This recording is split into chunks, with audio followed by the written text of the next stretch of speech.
আসসালামু আলাইকুম friends, welcome back to my channel kitchen polish পাতা। আশা করি আল্লাহর রহমতে সবাই অনেক ভালো আছেন। আপনাদের জন্য খুবই মজাদার এবং ইনস্ট্যান্ট তৈরি করা যায় এমন একটি শাহি ডেজার্ট রেসিপি নিয়ে হাজির হয়ে গেলাম। তো কথা না বাড়িয়ে চলুন মূল রেসিপিতে যাওয়া যাক। এই রেসিপির জন্য আমি প্রথমে নিয়েছি কিছু হোয়াইট ব্রেডগুলোর সাইড কেটে ফেলে দিয়ে আমি মাঝখান দিয়ে এইভাবে কেটে নিচ্ছি, অর্থাৎ ত্রিভুজ আকারে কেটে নিচ্ছি। এইভাবে আমি কয়েক পিস ব্রেড কেটে নিয়েছি। এবার এই ব্রেডগুলোকে আমরা ভেজে নেব। ব্রেড ভেজে নেওয়ার জন্য আপনারা শুধুমাত্র ঘি অথবা শুধুমাত্র তেল অথবা অর্ধেক ঘি অর্ধেক তেলও ব্যবহার করতে পারেন। তবে যেহেতু শাহি ডেজার্ট, সেক্ষেত্রে আমি এখানে 1 কাপ পরিমাণ ঘি নিয়েছি। আমি ব্রেডগুলো ঘি দিয়েই ভেজে নিচ্ছি। ব্রেডগুলো ঘি দিয়ে ভেজে নিলে এই ডেজার্টটার স্বাদ অনেক গুণ বেড়ে যায়। এই ডেজার্টটি তৈরি করার জন্য আমি এখানে 6 পিস ব্রেড নিয়েছি। 6 পিস ব্রেড কাটার পর 12 পিস হয়েছে। সবগুলো ব্রেড আমি খুব ভালোভাবে ভেজে নিয়েছি। ট্রেডিশনাল ওয়েতে এই ডেজার্ট তৈরি করতে গেলে এবার এই ভাজা ব্রেডগুলো চিনি শিরায় ডোবাতে হবে, কিন্তু আমি এই চিনি শিরায় ডুবাবো না। চিনি শিরায় না ডুবিয়ে আমি এই ডেজার্টটি আপনাদের খুব সহজভাবে তৈরি করে দেখাবো। ভেজে নেওয়ার পর সবগুলো ব্রেড এবার আমি একটি সার্ভিং ডিশে বিছিয়ে নিয়েছি। এই ডেজার্টের জন্য এবার আমরা ক্ষীর তৈরি করে নেব।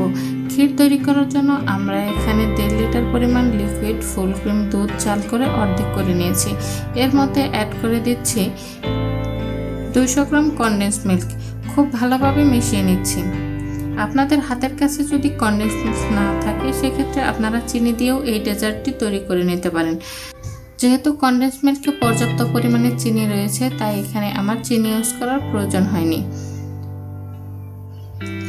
এবার দুধটা অনেকটাই ঘন হয়ে ক্ষীরে পরিণত হয়ে গিয়েছে। এর মধ্যে আমি অ্যাড করে দিয়েছি 1/2 চা চামচ পরিমাণ কেওড়া জল। এবার সার্ভিং ডিশে তুলে নেওয়া ব্রেডগুলোর ওপর ক্ষীরটা দিয়ে দিচ্ছি। এমনভাবে ক্ষীরটা দিয়ে দিতে হবে যাতে করে সবগুলো ব্রেডের গায়ে খুব ভালোভাবে ক্ষীরটা লেগে যায়, কোনো ব্রেড শুকনো না থেকে যায়।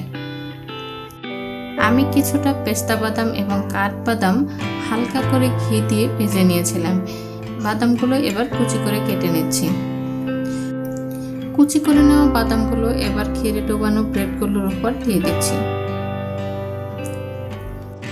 আমি এখানে পেস্তা এবং কাঠবাদাম অ্যাড করেছি। আপনারা চাইলে আপনাদের পছন্দ অনুযায়ী যে কোনো ধরনের বাদাম এখানে অ্যাড করে নিতে পারেন।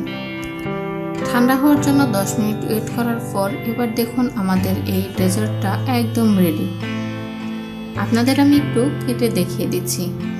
ভিডিও ভালো লেগে থাকলে লাইক শেয়ার করার অনুরোধ রইল। নতুন ভিডিও সবার আগে পাওয়ার জন্য আমাদের চ্যানেলটি সাবস্ক্রাইব করে বেল আইকনটি অন করে দেবেন প্লিজ।